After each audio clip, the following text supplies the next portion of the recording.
people in black robes, but with a strange silence. Today, on May 26, 2025, Judge Gaia, her face stern like ancient mountains, presided. Humanity, a nervous figure, stood in the dock, fidgeting.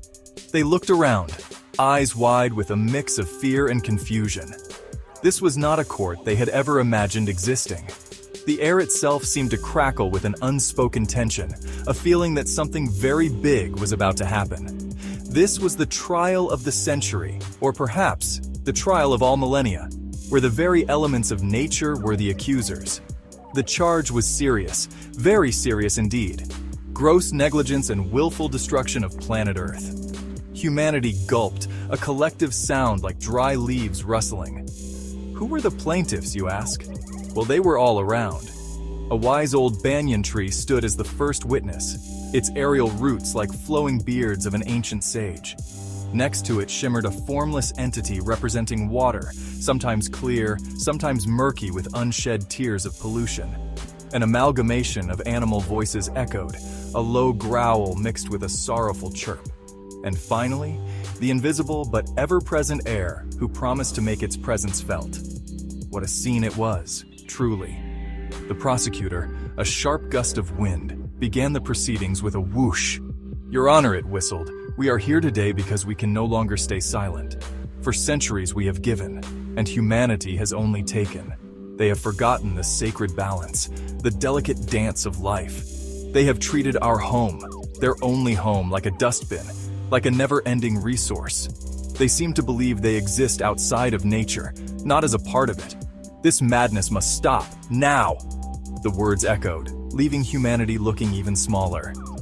Humanity's lawyer, a young idealist named Asha, meaning hope, looked pale but determined. She knew the evidence was overwhelming. How could she defend the indefensible actions of her entire species? Yet she also believed in the potential for change, for redemption. She whispered to humanity, "We must listen. We must truly listen this time. There is no other way out of this mess we have created for ourselves and for everyone else who shares this planet. Our future, and theirs, depends on how we respond to these grave charges today. Right here, right now." Your Honor, I have stood for centuries providing shade, shelter and clean air. I have seen generations of humans play under my canopy, but now they come with axes and machines. They call it development, but what I see is destruction. They cut down my children, my brothers and sisters without a second thought, leaving the land barren and the animals homeless. They forget that when they cut us, they cut their own lifeline, their own breath. Grandfather Root continued, its voice filled with a deep sorrow. They say they need space for their ever-growing numbers, for their concrete jungles. But where will the birds nest? Where will the soil get its strength? They crave oxygen, yet they destroy the very beings that provide it so freely. I have seen forests, vast and green, turn into deserts before my very eyes. They even have the audacity to put up signboards on my remaining kin saying, "Do not urinate here," while they poison the soil around our roots with their chemical waste. Is this justice? Is this wisdom? I am life, but they treat me like a sewer. My rivers, once pure enough for gods to bathe in, are now choked with their filth, their plastics, their chemicals. They throw everything into me, their forgotten idols, their factory poisons, their everyday rubbish. Gangama, Yamuna, all my sisters cry. The fish gasp for breath, the dolphins disappear. They fight over me, build dams, divert my course, thinking they can control me, own me. They forget that I am a cycle, a gift meant for all. Water's form swirled, showing images of plastic islands floating in oceans. They drill deep into the earth, pulling out my ancient reserves, wasting it as if it is endless. Their cities leak, their taps drip, their fields are flooded with precious fresh water that then runs off, wasted. And the oceans, my vast heart, they fill it with so much plastic that soon there might be more plastic than fish. They cry when floods come, they despair when droughts hit, but they refuse to see their own hand in creating these calamities. They must understand, if I perish, they perish. It is as simple as that, no?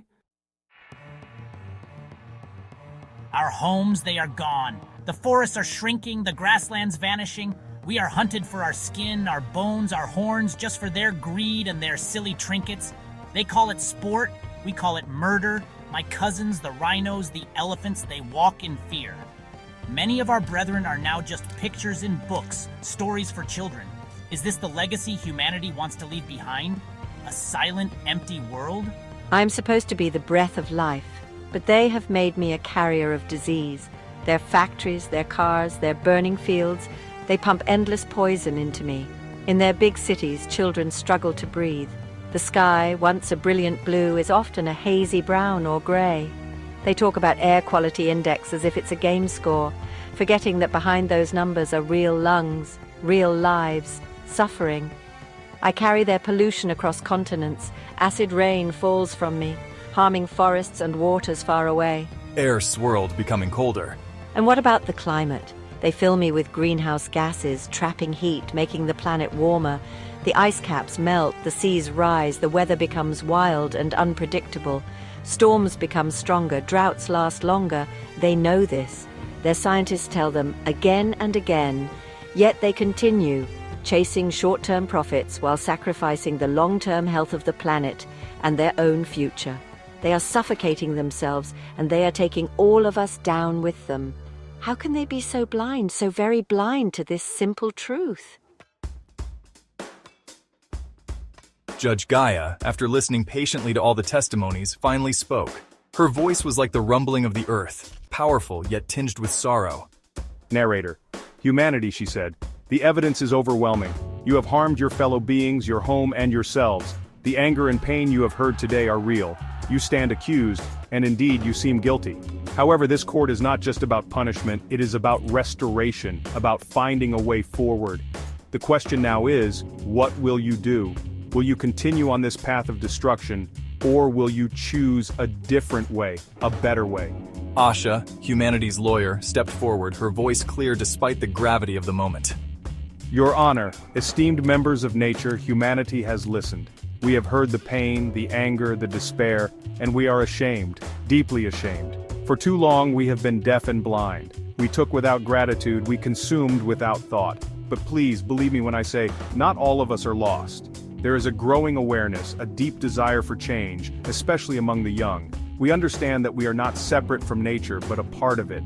We are ready to make amends if you will show us the way. A small child from the humanity group then spoke, her voice innocent but firm. We can plant trees, lots of trees. My teacher told me trees are our friends. We can stop throwing plastic in the rivers. We can tell our parents to use cloth bags. We can save water when we brush our teeth, and turn off the lights when we leave a room. Small things, nah? But if everyone does them, it will make a big difference. We promise to try, really try. We want our animal friends to have homes, and we want to breathe clean air and drink clean water too. Judge Gaia smiled faintly, a ray of sunshine breaking through clouds. Indeed, little one, it is the small actions, done by billions, that can heal the world. Plant a tree, save a drop of water, refuse single-use plastic, walk or cycle when you can, raise your voice for those who cannot speak. Educate yourselves and others. Demand change from your leaders. The path to harmony is not easy, but it is possible. The future is not yet written. It is in your hands. Let this day, May 26, 2025, be the day humanity truly began to change. Court is adjourned, but the work begins now.